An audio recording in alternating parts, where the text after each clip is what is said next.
Speaker, ano po yung particular na kaso na isasampa?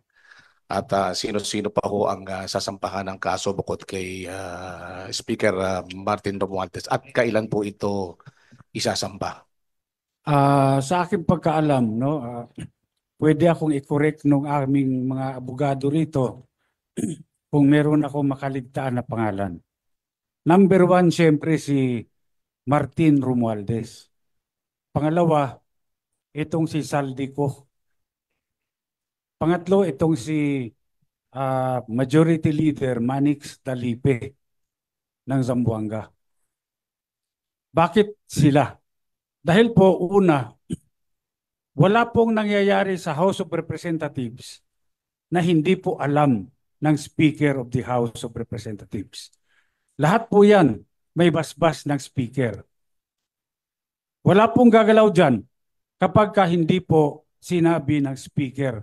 Kaya nga po dito, sigurado ako, itong si Martin Romualdez ay talagang siya ang may pakana nito lahat.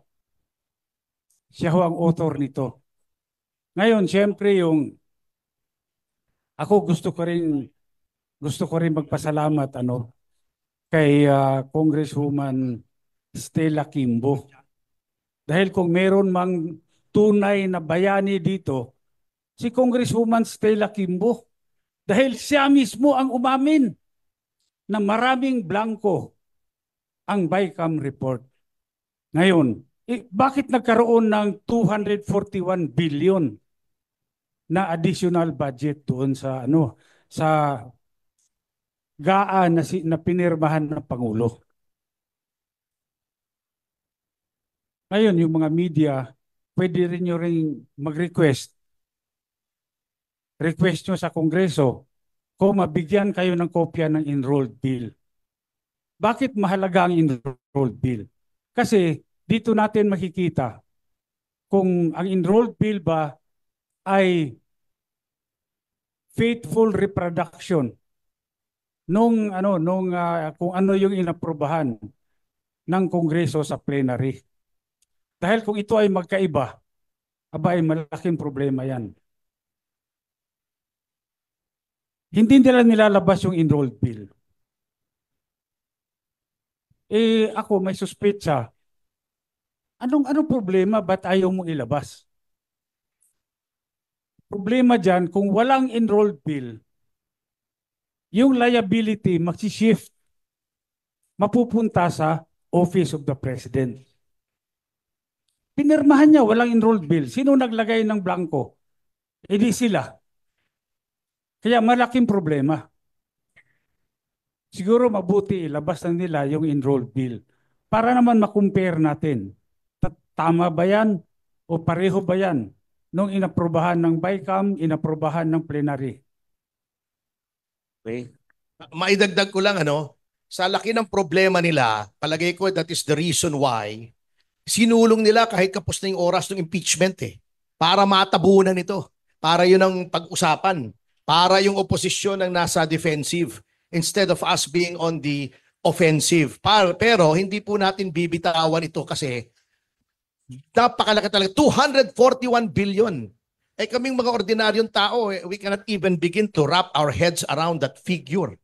241. Kaya kami ni Mr. Magpantay sa Citizens Crime Watch, we joined hands with Speaker, with Attorney Raul Lambino, with Attorney Jimmy Bondoc para isulong po ito at sa Monday po ay ipafile po namin sa City Prosecutor's Office ng Quezon City itong criminal case na ito because this is falsification of legislative documents which is a crime.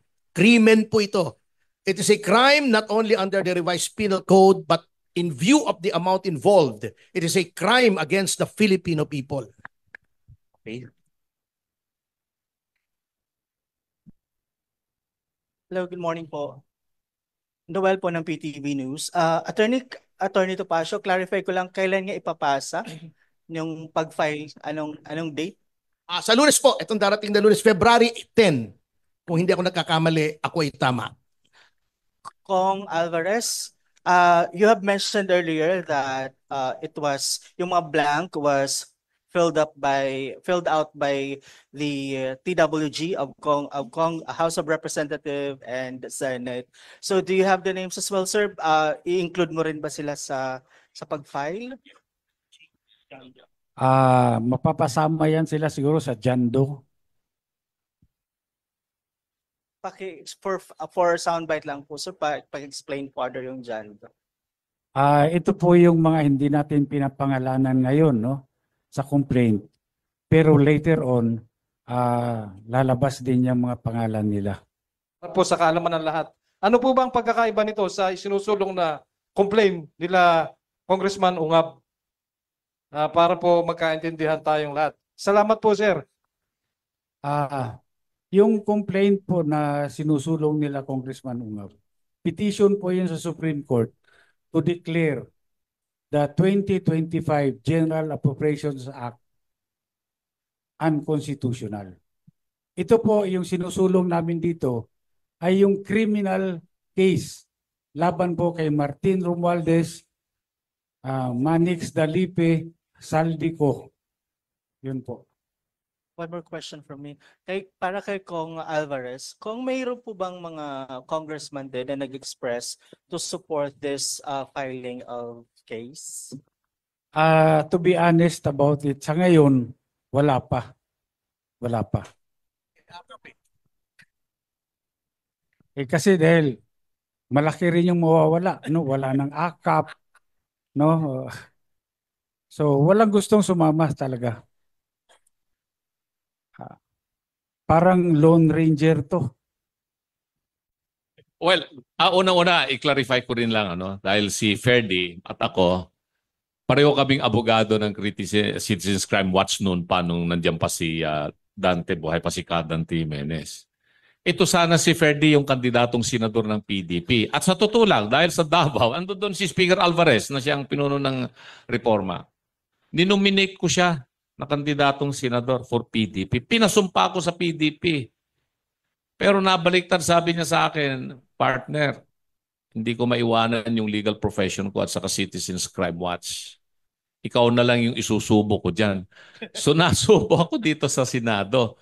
Tapos tinawagan ako kagabi, tulungan mo naman kami ritong maipaliwanag itong isasampang kaso ng Citizens Crime Watch against yung mga leaders of Congress sa falsification na ginawa nila. So, ito nandito ako ngayon.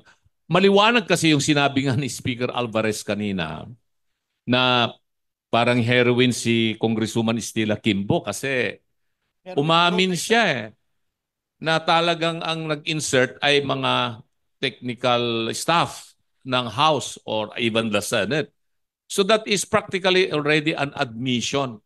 It's not a confession, but it is an admission under the rules on evidence against interest. Kasi, yes, because it's a question of fact. It's a fact already. No? It's not yet a question of law. Pag confession kasi, question of law na yun, wala nang lilitisin.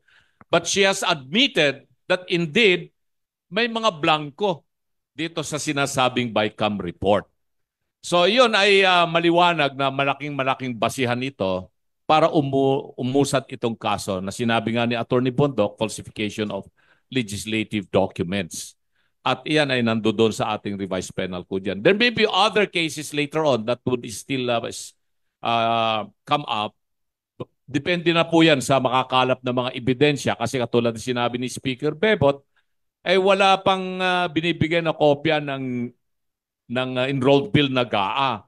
At sa akin naman palagay ay importante rin na maimbestiga itong mga technical staff ng Kongreso at saka Senado kung totoo nga ba yung sinasabi ni Congresswoman Kimbo na sila yung ministerial function na raw nila na isingit kung ano man yung mga dapat na i-fill in the blanks.